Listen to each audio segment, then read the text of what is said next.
More trouble for Draper residents. That is what I'm going to talk about today. The big storm that hit here on Thursday evening, it was intense living here, but I am going to show you some of the aftermath and some of the scary landslides that have taken place. And as you know, we had houses falling down the mountain not even a year ago, so this really hits home, so stay tuned. Location, location, location.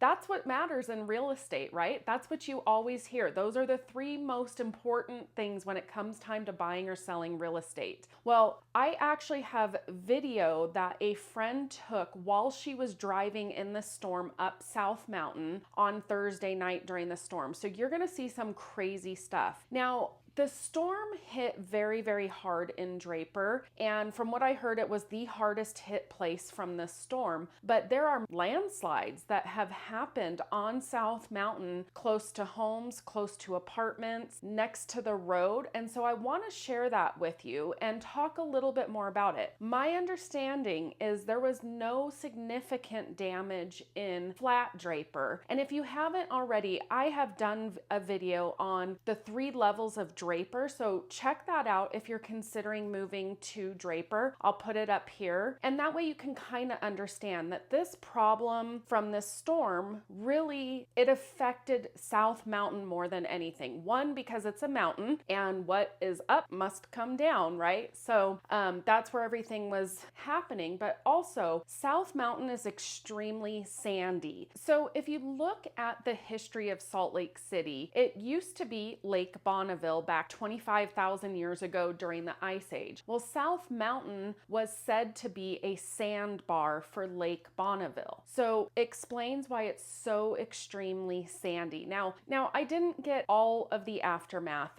There were tons of people out on Saturday cleaning up in the roads, shoveling dirt and rocks out of roads, things like that. But I wanted to show you some of the photos and videos. The road on Bangerter Parkway heading up South Mountain is still exposed. You can see where they had to kill the gas line is what they call it. So they had to terminate the connection because it just got washed away. I mean, it is insane. I did try to get pictures, but it's really hard to zoom in, but you can see where the sand has washed out underneath of sidewalks and there's just big gaps and it's close to the road. Now, another concerning thing for people is that the storm drains are full of all this dirt. And you can see here in this video, again, you probably can't see it as clearly as when you're standing there, but it is completely full of dirt. So if we have another rainstorm, those storm drains right now are not going to work. And this is just going to compound the problem that the South Mountain residents are having in Draper. So you might be asking yourself, Melissa, what does this have to do with real estate? Well, like I said, location, location, location. There are some amazing views on South Mountain. I own a house on South Mountain. I completely understand.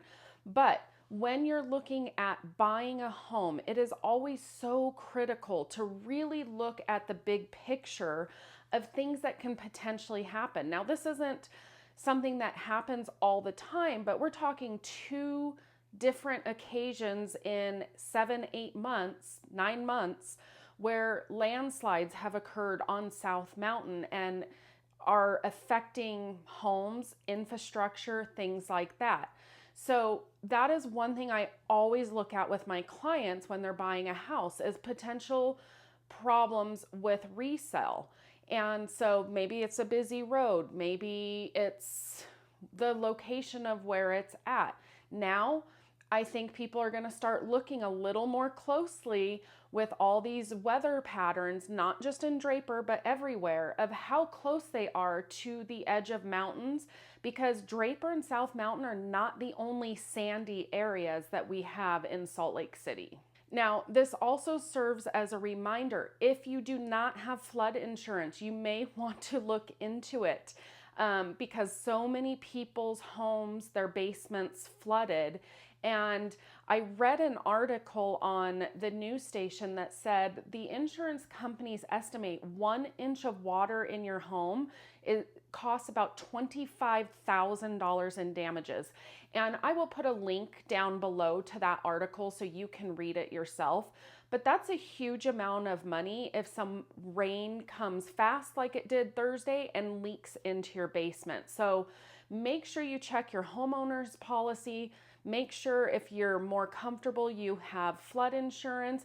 And for that matter, earthquake insurance is something that is still recommended for here in Salt Lake. Now, we're not like California. I can tell you I've lived through all the earthquakes growing up in California, so it's not like that, but we do still have them. There's no way of telling if this is ever going to happen again. They say it's like a once in 100-year storm or whatever, but you know, they are starting to happen more frequently for whatever reason that is. I am not a meteorologist. I am not a construction person. This was strictly for informational purposes and just to kind of bring to light some things that you need to consider when you're looking at the location of your home. If you have any real estate related questions, I'd love to connect with you. You can shoot me a text, you can call me, send me an email, do what you got to do, but get in touch with me. But as always, make it a great day.